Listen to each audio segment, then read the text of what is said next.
Hey everybody, it's Hylian Alchemist, and welcome back to Let's Play The Legend of Zelda: Link to the Past. In the last episode, we cleared out that godforsaken ice palace, and in this episode, there's actually a couple of things we need to do before we head to our next dungeon, which is, of course, the Turtle Rock. So what we need to do is, we're gonna go right back to the Dark World, just by going right to the, to where we would go to, Hyrule Castle. This little portal here, since that would serve as the gate to the Dark World, and not necessarily Hyrule Castle anymore, although I think there's probably still a way to get to Hyrule Castle just by using the secret passage from the beginning of the game.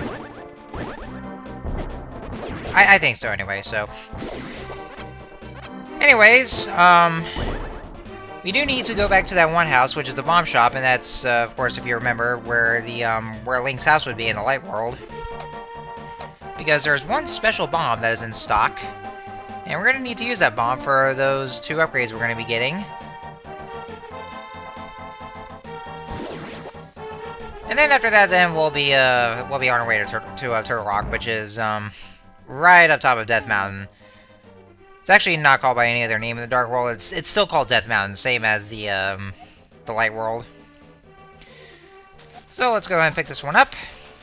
And just like with the one, the treasure chest that we were dragging along, the only thing, like, you make sure that you don't press the A button, which is just by using the Pegasus boots, until you actually get to the destination, because pressing the A button will just set the bomb off.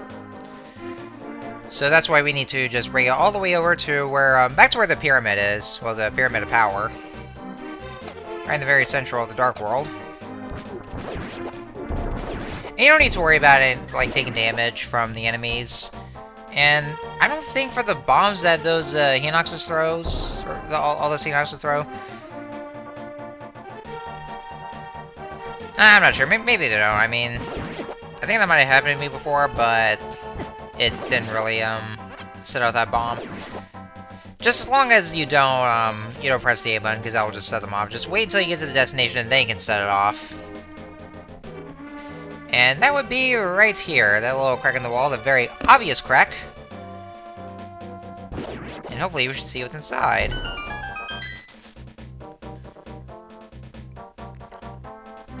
Alright, so let's go right in.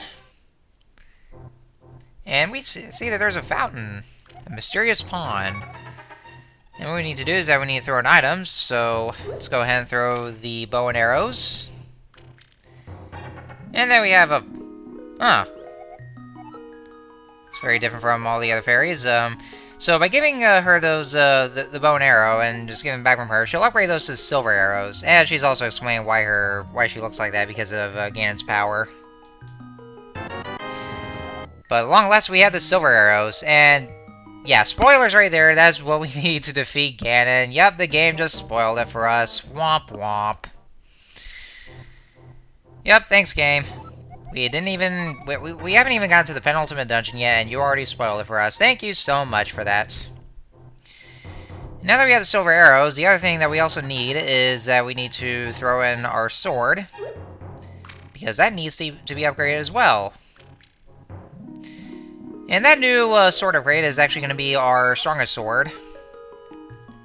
Oh, and just remember, I don't even think I actually brought this up before, but if you actually say no, that you did not drop an item in the Fairies Fountain, whatever fairies there are, they will call you out for being a liar, and they will smite you. Yep, that's exactly what they do. So just make sure you are very honest, because, you know, lying to them eventually bites you in the ass. But anyways, with those two out of the way, let's see. I think what I did next, like, well, back when I recorded this, I think what I also did is yeah, that's right. I used the flute to fly over to Death Mountain, because of course that's where we're gonna be going next. It's on the way to the next dungeon. Actually, I also remember that before we do so, we would well, I would go ahead and collect some more heart pieces that are in the caves of Death Mountain. And I'm still going to say this, I actually do hate this part about going through Death Mountain. So all these falling boulders just appearing at random locations. I mean, they don't have some sort of set pattern, they just drop down randomly. So, of course, like always, you just have to be careful. And also these guys.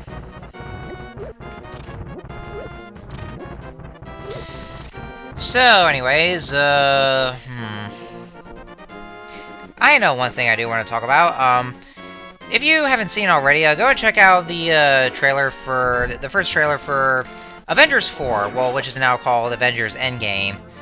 And let me tell you, when I saw that trailer, not even a minute in, and it's already gut-wrenching. I mean, it's really gonna drive your emotions, trust me. I mean, it did so with the unexpected turn of events in Infinity War, where it did to me. And it's gonna do the same in that trailer as well, and oh man, I don't think I'm ready for this. Guys, I'm not ready for this. I am not. I don't feel very, like, you know, oh, what's the word? I just can't seem, like, you know, just hold my emotions of what's gonna come in the new Avengers movie. But, you know, I guess we'll just have to see. Oh man, it's gonna be pretty big. It really is. But anyway, back to talking about the game itself. Yeah, this section here kind of requires a bit of or some bits of puzzles here. When you're trekking through this cave, just get to that heart piece. And yeah, just like always, I've always had to look at the guides in Zelda Dungeon. I mean, yeah, I know, like I said, it's pretty cheap for me, but, you know, most of the times I just don't remember that much of the dungeon's layouts in this game.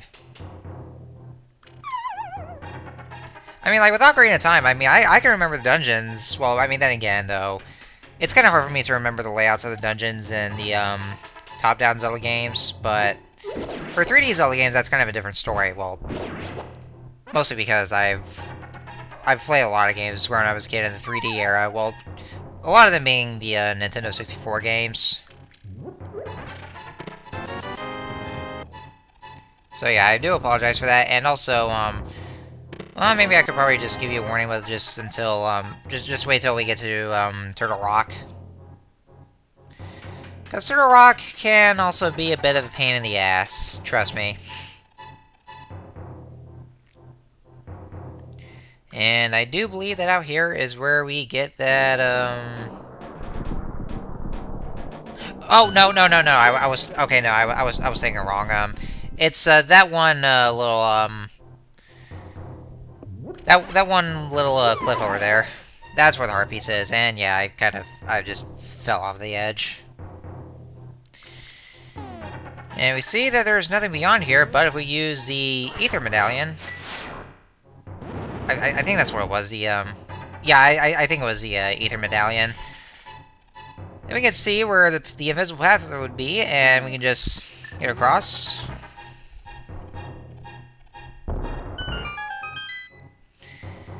And then as we go right in here, yeah, I also have to apologize again that my, commentary is kind of being very slow. And also, excuse my stuttering right here, because, I mean, I haven't quite had much, things to say. You know, that's kind of what happens with a lot of LPers. I actually went to that fairy because even though my health is already full, but I figured that she would also help me, she would also refill my, magic meter. She doesn't, though. She actually doesn't refill the magic meter, only the hearts. I was thinking of the later Zelda games in the 3D era, like in Ocarina of Time, where the Great Fairies would actually restore your hearts and your magic.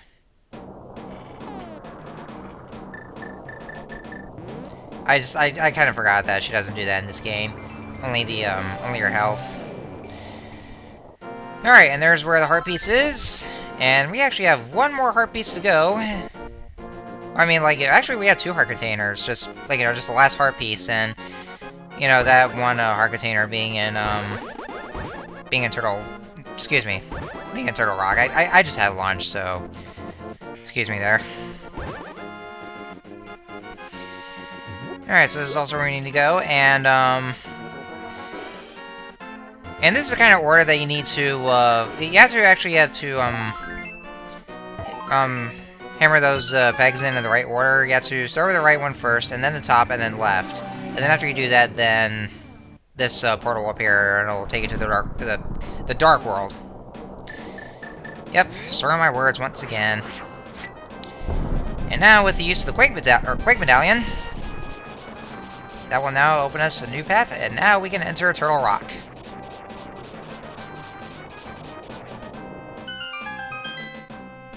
By the way, I like this music here.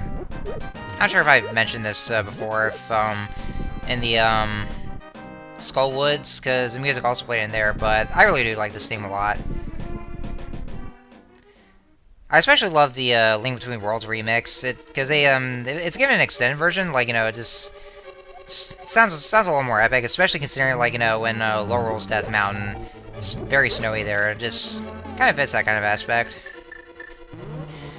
So anyways, here we are in Turtle Rock, and just like Heisenberg over there said, yeah, I know, I'm still calling him Heisenberg. So, to those of you who are just raging at me in the comments trying to correct me who his real name is, well, you know, I've already justified and explained that earlier in this LP, and so I'm still going to go by the name Heisenberg, because Sasuda. Yeah, that's just weird. It really is. So, back to what I was saying, so yeah, like he just said, this dungeon is where you will be using up your magic a lot. Yeah, you're going to be using a fuckload of magic in this dungeon. So you really want to make sure, it's highly recommended that you at least carry about, like, I'd say 2 magic or green potions. Because trust me, you are going to need those. Since you'll be using the Canis Samori a lot, and also the, like, a lot of the things that will drain your magic. A lot of things, so just make sure you have green potions with you. And yes, I know at this point I could have used the magic cape to get past those, the spiky rolling pins of doom. And they want to flatten me like the Pillsbury Doughboy. Thing is, though, I didn't want to use it because, again, that's another item that, that kind of drains away your magic, and I just wanted to conserve my magic, that's all. And I see that there's a net in my room, and it better not land on the computer screen, because the computer screen I'm using right now is... Did I say computer screen? What the hell? Okay, well, I would just imagine the screen mask going right over the computer. Okay, yeah, I'm sorry, I can't speak today. Like I said, I'm gonna be slurring my words a lot, because, you know, from what I already just, what I just did, so... Anyway, yeah, the computer I'm using right now has a touchscreen, one of those computers. And, you know, I just want to make sure the net doesn't land on the screen because, you know, because it could possibly fuck everything up. Like closing my video feed down, or hitting one of those buttons on Audacity to roll my commentary. I don't remember if we went over those enemies before. Those are called the Hokobokus. They're very much like the Pokies in the Mario series. And speaking of the Mario series, look what we have here, Chain Chomps. Yep, Chain Chomps in Zelda. And trust me on this one, this is not the last time that we'll be seeing Mario enemies in a Zelda game, because the next game, Link's Awakening, there's gonna be a shit ton of them. Which, of course, we'll be seeing next. Which, as you already know, the next Zelda LP that I'm gonna be doing next is Link's Awakening. So you got that kind of reveal early. So, anyway, yeah, watch out for the Zolls as well. And also the anti-fairies. And they're being little pieces of shit right now, and that's where I had to use my life medicine.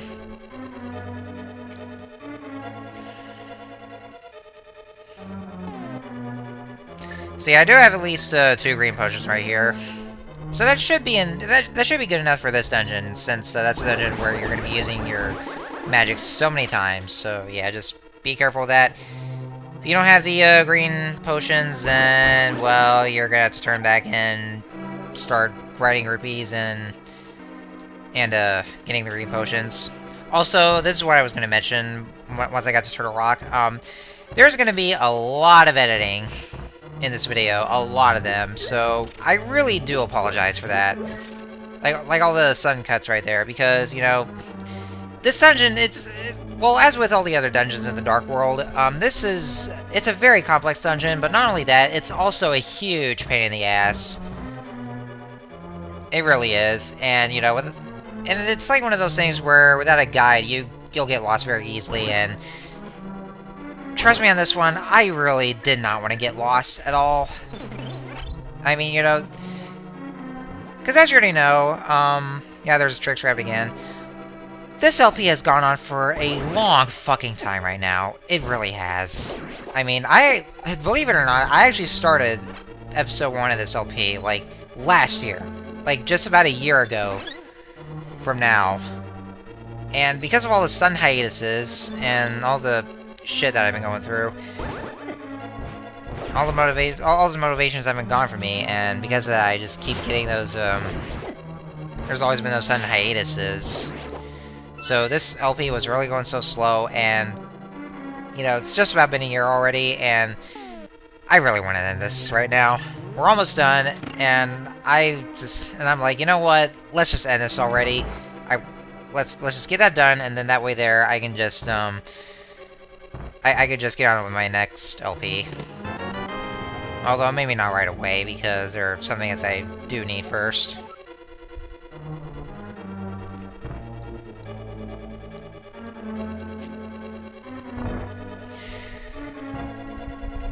Yeah, like I said, just, I really do apologize for all those sudden jump cuts. I mean, you know, I'm pretty sure a lot of you guys are just rage at me in the comments, because you're probably getting sick and tired of me of just making all those edits. I can't help it, you know, because, you know, it's a very complicated dungeon, and I just want to make sure that I don't get lost, so I just had to look back at the guides and just make sure I know I'm doing the right thing. I don't want to screw things up right now. So please bear with me on this one.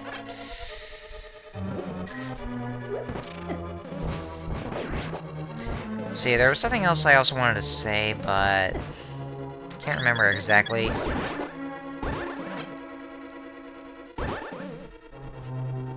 And this little fucker is not letting me finish it off, and okay, there we go.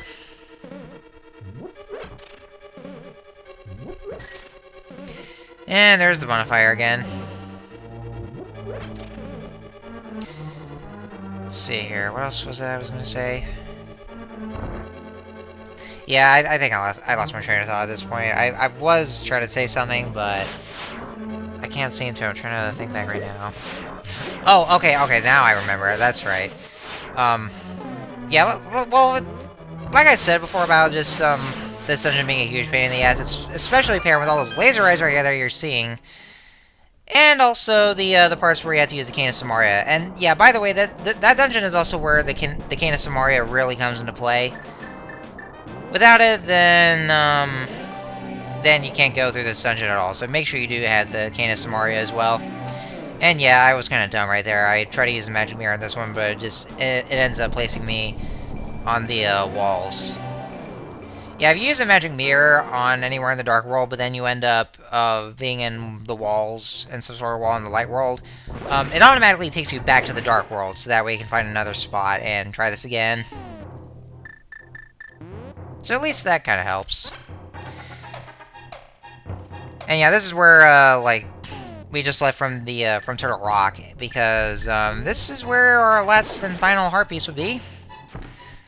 Just by going back to the Light World and into this cave right here. And let's open the treasure chest, and there we have it. That is our final heart piece in the game, and just the one more heart container we need is just in Turtle Rock. So yeah, just one more to go. Well, as far as heart containers go, but that's all the heart pieces.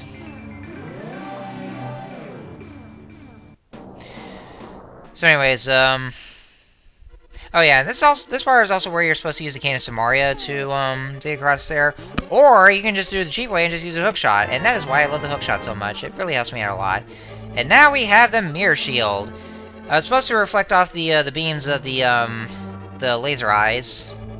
And it is also a huge shield. Like, it's like, you know, it's kind of obscuring Link a bit. I mean, just, well, you can kind of just take a little glimpse at the, at his, front sprite. It pretty much obscures half his sprite.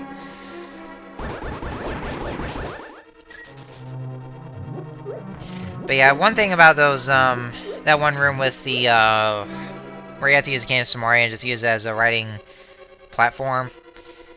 Those things can also be a pain in the ass because you have to make sure that, well, like that one puzzle where you have to light all the torches and you have to really be quick about it. There's also another room that we'll be getting to later on that involves kind of the same thing except without the torches, but it's even more of a pain in the ass because it is a very dark room and you have to just make sure you know where you're going, or at the very least just seeing where you're going. And yeah, there's these Zols appearing right out of nowhere, and for some odd reason, these like once I get to the next room, like these guys are here. They randomly appeared right out from the door for no reason. I don't know why they think that just placing them there was for no reason whatsoever, just randomly. It's actually a good idea. I don't know.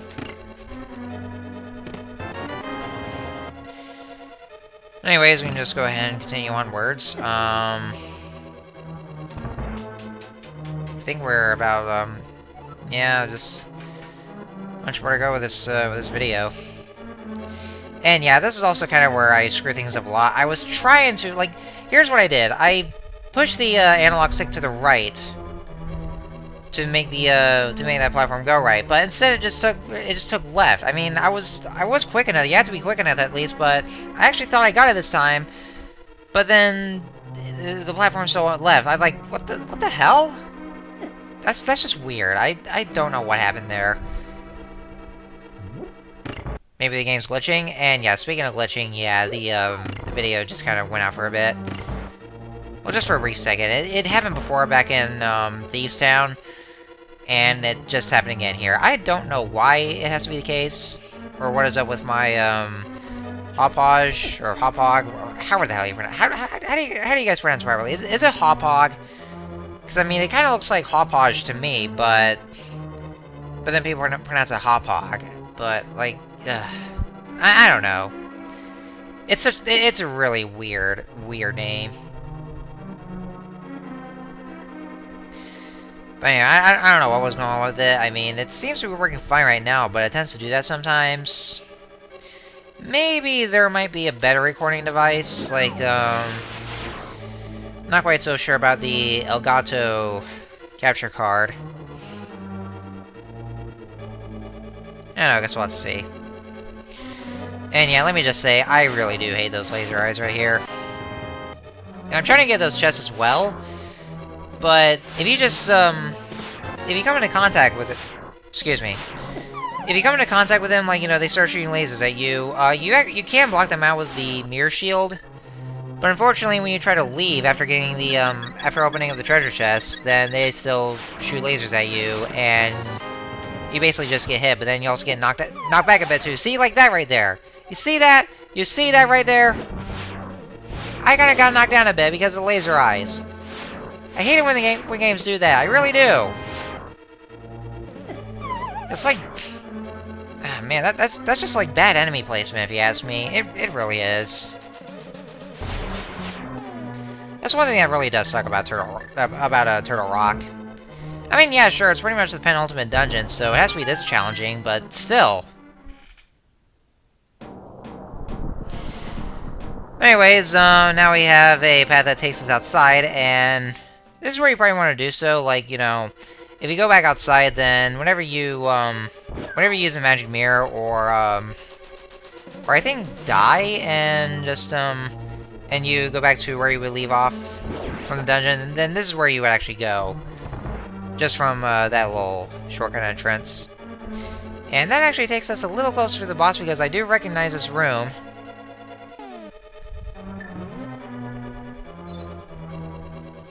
And these anti-fairies are such a huge pain in the ass, and you really have to be precise with trying to, use the magic powder on them. So that way you can just turn them into fairies.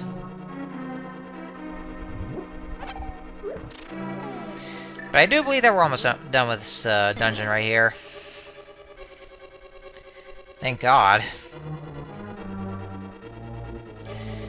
All I gotta do now is just hit those little switches and just raise those blocks up and down, and then there you have it.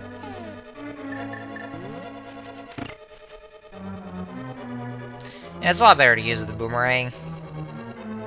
I'm pretty sure you can still use the bow and arrows, even over those blocks that are raised up, but I'm not so sure. I just use the boomerang anyway, just in case.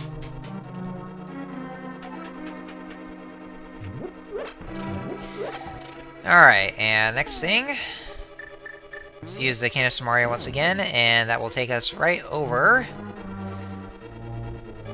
to this door, and that should take us straight to the boss room. Alright, so let's go ahead right inside here. And here we have Trinex. Trinex seems to be pretty easy, but I kind of fucked up a bit. That's mainly because I forgot how you had to attack him. But, like, you know, it kind of seems like a forgettable boss, too. But, you know, if you know how to defeat him, then he's actually pretty darn easy. He really is. All you have to do is that, just use an elemental rod that's, opposite against one of those, turtle heads, or those, actually, no, those, snake heads. Like using the fire rod for the, ice head, and then vice versa. And then, after you strike them with a sword, just by, well, stun them first and then strike them with a sword. After that, then Trinex will just be in his, serpentine state, and what you have to do for that very obvious weak spot, just, hit the one boulder as part of his body that's flashing, and 3 sword strikes, and look at that right there. I mean, I did just 3 sword strikes, and he's down. He is finally down. That is just so goddamn easy. It's a penultimate dungeon, but for some reason it's this easy. It is. Or I just even make it look easier or something. I don't know. It's just the way it is. So, anyways, that is our final crystal, and inside this crystal, is, of course, is none other than Princess Zelda. At long last.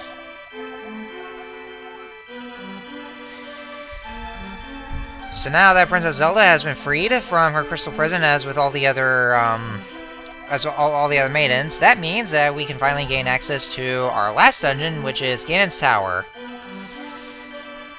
And yeah, just having to go through more of this exposition.